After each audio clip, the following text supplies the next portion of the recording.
Hello and a very good day. So we are from Group 7. My name is Bernard Wilson Anadewal and my members will be Muhammad Hazim, Naufal Hazim, Lochana Mani, Thaanushaa and Anisa Najwa. So today we will present on SDG 11 how sustainable is Kuala Lumpur as the capital of Malaysia.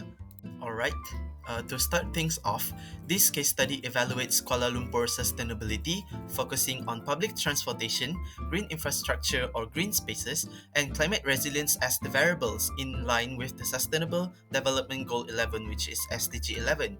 So we use a mixed method approach where we assess the effectiveness of current initiatives, identify challenges, and explore strategies to enhance urban sustainability. Quantitative data from existing datasets and insights from surveys and interviews with residents and stakeholders highlight successful strategies and significant gaps. This study finds that while some initiatives are indeed beneficial, improvement in these sectors, namely public transportation, green space, and climate resilience, are needed. The finding aims to inform policy, engage communities, and advance Malaysia's sustainability goals, positioning Kuala Lumpur as a model of urban sustainability, while making Kuala Lumpur a green city as the capital of Malaysia. So, a little bit of background of our research. SDG 11 aims to make cities inclusive, safe, resilient, and sustainable according to the United Nations 2023. Kuala Lumpur, the capital of Malaysia, faces challenges and opportunities in urban sustainability due to the rapid urbanization rate that increased from 28.4% in 1970 to 75.1% in 2020, according to the Department of Statistics in Malaysia. The rapid urbanization in Kuala Lumpur leads to traffic congestion, environmental degradation, and climate vulnerability. Kuala Lumpur's population is 1.9 million as of 2023 and is increasing demand for public transportation and green spaces. The study examines urban planning, infrastructure, public transportation, environmental conservation, and societal inclusivity in Kuala Lumpur. The goal is to assess Kuala Lumpur's sustainability, identify challenges and solutions, and also learn from its progress towards SDG 11. So, why SDG 11? We chose SDG 11 because it is relevant to urban areas such as Kuala Lumpur, that is a city. It addresses the intersection of population growth, economic development, and environmental sustainability. The goal focuses on sustainable urban planning and management, and it also aims to tackle the impacts of urbanization, including resource consumption, pollution, and quality of life. So, the variables of investigation on which we are researching on: firstly, public transportation, effectiveness of existing systems, ridership patterns, accessibility and impact on urban mobility. Second, green infrastructure, the quantity, quality, accessibility, and community utilization of green spaces within Kuala Lumpur. And lastly, climate resilience, adaptation strategies, infrastructure resilience, community preparedness, and response to climate change impacts. Reviewing past academic papers and articles is key to get the current information and knowledge regarding this topic, encompassing the sustainability of Kuala Lumpur. We have analyzed few published works to identify the context of sustainability. Here we come up with three contexts of sustainability. The first one is in the context of public transportation. This is supported by Bannister 2007, Hamzah Jusoh and Azmizam Abdul Rashid 2008, and Bernama 2021. Secondly, green infrastructure. This is supported by Saadu dan Jaji, Abdul Rahman and Arifin Mariani 2017, Kuala Lumpur City Hall 2020, and Neff et al. 2018. And the third one is climate change resilience. This is supported by Department of Irrigation and Drainage Malaysia 2019 and Gill et al. 2007. For the existence of the problem, Hamzah Jusoh and Azmizam Abdul Rashid 2008 and Malaysian Department of Environment 2019 have proved and underlined the existence of challenges and issues regarding the achieving of sustainability in Kuala Lumpur. the scientific evidence of current effectiveness of sustainability initiatives and the sustainability challenges has been provided and supported by Kian Fong et al. 2008, Shafi'i 2020, and Mestek 2020. A Sustainable City Index for Malaysia also been provided by Chun et al. 2011. The main problem or challenge is the need for effective sustainability initiatives to address the environmental degradation, rapid urbanization, and social inequality. This is supported by Arfanuzaman et al. 2019, Hamzah Jusso and Azmizam Abdul Rashid 2008, and the World Bank 2018. All in all, research is needed to research is needed to evaluate the current initiatives for sustainability in Kuala Lumpur and to guide policymakers and urban planners in implementing a more effective sustainability initiatives leading to a more sustainable and livable city. So, the problem statement of this research is Kuala Lumpur, a rapidly growing metropolitan area, faces significant sustainability challenges that align with the United Nations Sustainable Development Goal (SDG) number 11. The city struggles with various issues that impact its ability to become inclusive, safe, resilient, and sustainable. The key challenges are inadequate public transportation, limited green space, high pollution levels, and socioeconomic disparities. Current issues that Kuala Lumpur are facing are air pollution and traffic congestion, quality of life of its citizens decline, and an affordable housing shortage. The potential consequences of these current issues are environmental degradation, public health deterioration, and increase in socioeconomic inequalities. The purpose of this research is to assess sustainability of Kuala Lumpur in line with SDG 11 to evaluate current policies and initiatives by government and NGOs and to provide recommendations to improve sustainability and resilience of Kuala Lumpur. Now, I will be explaining about the research questions. There are three crucial inquiries that would help to shape the research study to gain more comprehensive and holistic analysis of Kuala Lumpur's sustainability. The first question: how effective are existing initiatives in Kuala Lumpur aimed at enhancing public transportation quality, green infrastructure development, and climate resilience? As for the next question, what are the key challenges and opportunities for supporting a less car-centric lifestyle, increasing green spaces, and reducing climate change in Kuala Lumpur? And for the last question, how to ensure people use public transport, green spaces, and practice eco-friendly lifestyle regularly to mitigate the adverse effects on Kuala Lumpur? The objective of the study is to evaluate the effectiveness of existing public transportation, green infrastructure, and climate resilience initiatives in Kuala Lumpur to identify opportunities and challenges for supporting less car-centric lifestyle, increase in green space and reducing climate change within Kuala Lumpur, and to explore potential strategies for maximizing public transport usage while reducing car usage, increase green infrastructure, and enhancing climate resilience of Kuala Lumpur. Before the study or the investigation was carried out, our team has come up with a hypothesis that is, Kuala Lumpur's current sustainability initiatives are partially effective but face significant gaps and challenges. This can be supported by public transportation can lead to a decreased vehicle emissions and better air quality, according to Prasarana Malaysia Berhad 2019 and also World Bank 2018. Moreover, more green spaces can mitigate urban heat islands and improve residents' quality of life. This being said by Department of Statistics Malaysia 2020 and also Kuala Lumpur City Hall 2020. This proves that Malaysia or Kuala Lumpur indeed has some effective and beneficial efforts being done onto it, but there are limitations in these efforts as the residents still experiences some bad qualities of being in an urban area. The significance of the study is to inform policy decisions and promoting sustainable urban development practices. This study will evaluate Kuala Lumpur's sustainability efforts in public transportation, green infrastructure, and climate resilience. It will identify successes and areas for improvement, offering data-driven insights for effective policies.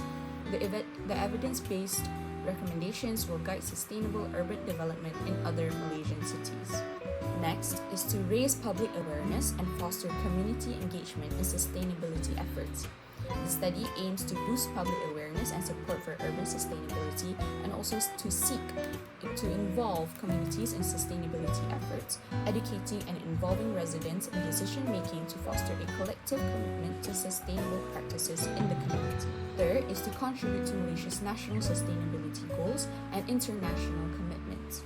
This study supports Malaysia's national policies and the Sustainable Development Goals (SDGs) by evaluating Kuala Lumpur's sustainability progress and suggesting improvements. It helps Malaysia meet environmental targets, improve urban quality of life, and boost economic resilience.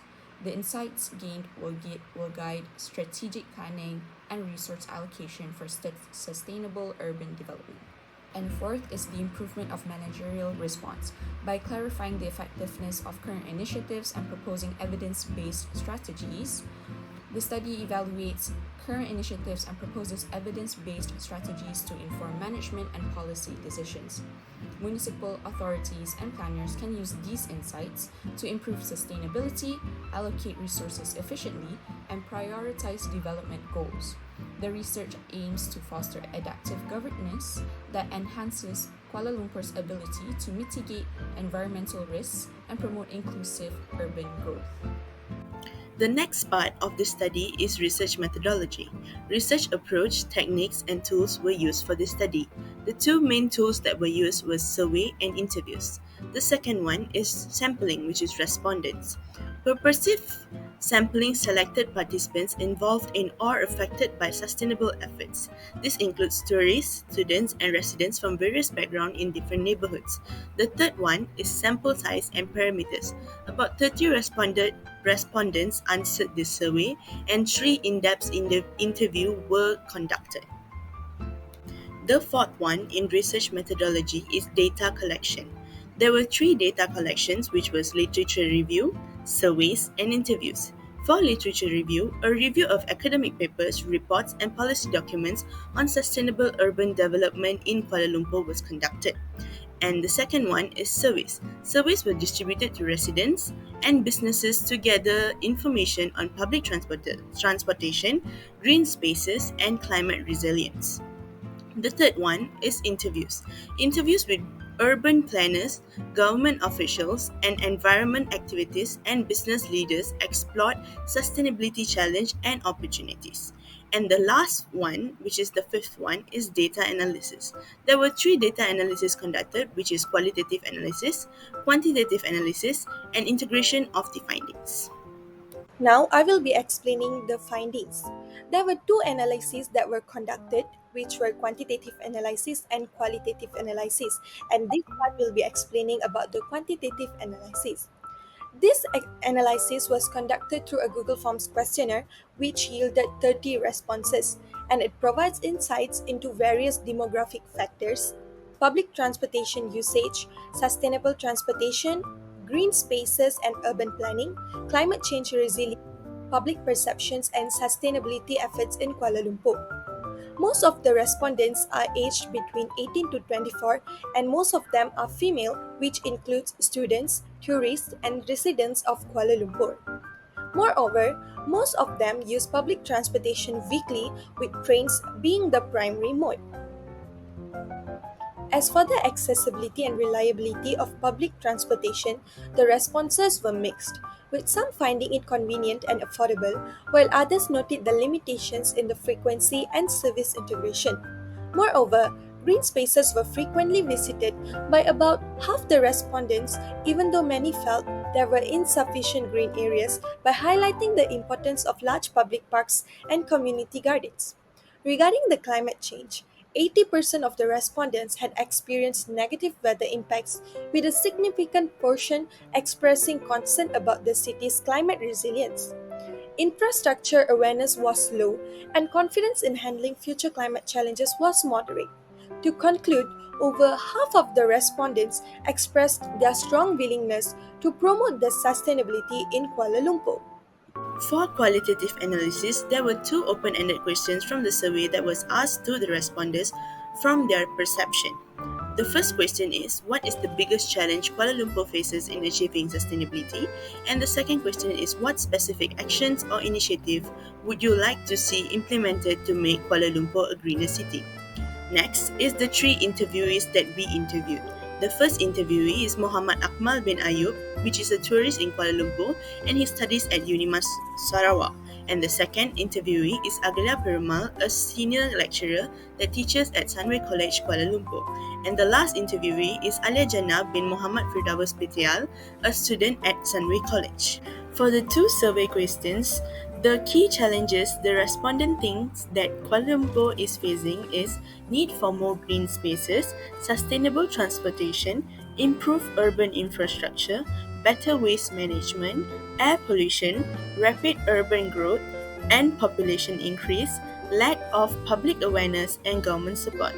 And the solutions to overcome these key challenges are effective urban planning, investment in sustainable infrastructure, in enhanced public education on sustainability, active government involvement and policy enforcement, balanced modernization with nature conversion, and create a more walkable and livable city. For the next part of qualitative analysis is the interview session. There were 6 different questions asked to 3 different interviewees for this part. And the first question was accessibility of public transport. Muhammad Akmal, which is the tourist, said easy at navigation in central areas, but rental cars are needed for outskirts. Aglia Perumal, the lecturer, said urban areas well served, but suburban areas lack options. And Alia Jannah also said that easy access around attractions around Kuala Lumpur, but suburban areas needs improvement. And for the second question, quality of the public transport. Muhammad Akmal mentioned that appreciates convenience, but he points out the long waiting time of older trains. And Aglia Perumal said that acceptable, but needs better punctuality. Alia Jannah said service reliability issues, unexpected train changes. And for the third question, which is about green spaces availability and management, Muhammad Akmal said, few natural areas but mostly malls and buildings. Aglia Perumal said, well-maintained popular parks, neglectable lesser known ones. And Alia Jannah said, she praises hiking spots, desires for more accessibility of green areas. For question number 4, which was about the impact of extreme weather events, Muhammad Akmal said that he experienced dehydrations and headaches. Aglia Perumal said that she suffered an heat stroke before, and Alia Jannah said she had bad coughing due to haze. And for the fifth question, climate change readiness, Muhammad Akmal said he questions the effectiveness in managing floods and heat wave. And Aglia Perumal said that city needs more proactive measures, and Alia Jannah said high density of buildings and emissions are a challenge. And for the sixth question, which is about sustainability of efforts, Muhammad Akmal said he's satisfied with the transport initiatives and green spaces, but he's disappointed with the infrastructure. And Aglia Perumal said they have good efforts but need reduction of plastic usage. And lastly, Alia Jannah said she appreciates initiatives like car-free mornings and suggests more indoor gardens. That is all for the qualitative analysis of the study. From the findings that includes the analysis of quantitative and qualitative data, the hypothesis is accepted. Thus, this research shows that the sustainability of Kuala Lumpur is decent but still faces some limitations. So, public transportation efforts are deemed as effective with minor challenges, and this could be improved with the continuous efforts by the authorities and the compliance of the users to increase the quality of public transportation. Next, green spaces should be emphasized more because there are a large portion of our respondents being the proof that green spaces or infrastructures are not well known and being explored in Kuala Lumpur. Not just that, everyone should also be educated on the measures to enhance climate resilience, to increase their readiness towards natural disasters and also climate change effects, such as flooding and flash floods. Thus, more proactive efforts should be taken to foster a lifestyle that goes in line with SDG 11. This includes the authorities, the governments, the societies, the families, and also the individuals themselves. That's all from us. Thank you.